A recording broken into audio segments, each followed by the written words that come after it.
I'm teacher Kelly Ward. I am from Monticello Christian Academy in Monticello, Arkansas. And today we are going to be talking about complete subjects and complete predicates. So that's today's topic, complete subjects and complete predicates. So we are getting our information from English PACE 1068. You may not have PACEs at your school, that's okay. If you just need some information about complete subjects and complete predicates, you are at the right spot. That's the information we're going over today. So let's dig into this PACE and check out what's going on. We're looking at page 2. And before we dig into this, we need to define what a complete subject and a complete predicate is. So, a complete subject names who or what the sentence is about. Included in the complete subject are the simple subject and all the words and phrases that describe it. So, what's a simple subject? Well, a simple subject is who or what the sentence is about. So we have to find that first, who or what the sentence is about. That's our simple subject. And then we find all the words and phrases that describe it. And that gives us our complete subject. Our complete predicate tells what the subject does, is, or has. And included are the verb and all the words and phrases that describe it. So that's going to be our verb and all the words and phrases that describe it.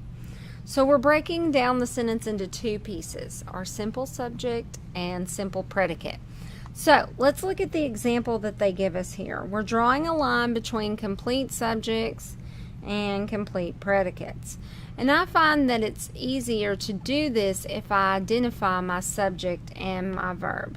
So number one, the wall of Jerusalem was broken down many, many years ago. Let's take a look at this. So what's our subject? What is this sentence about? Wall. That's right. Wall what? Was broken.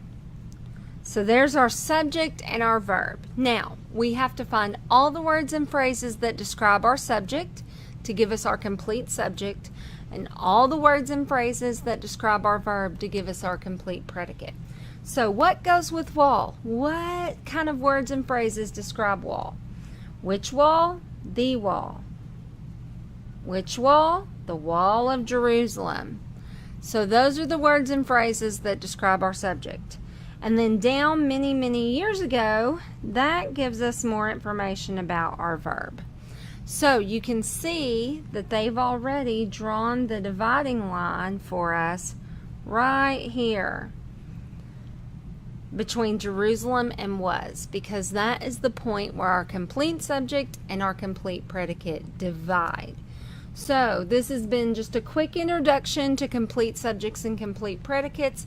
If you have any questions, make sure to ask your supervisor. If you don't have a supervisor, then just comment below here and we will get to them as we can. Have a great day, and I hope to see you again soon in my classroom.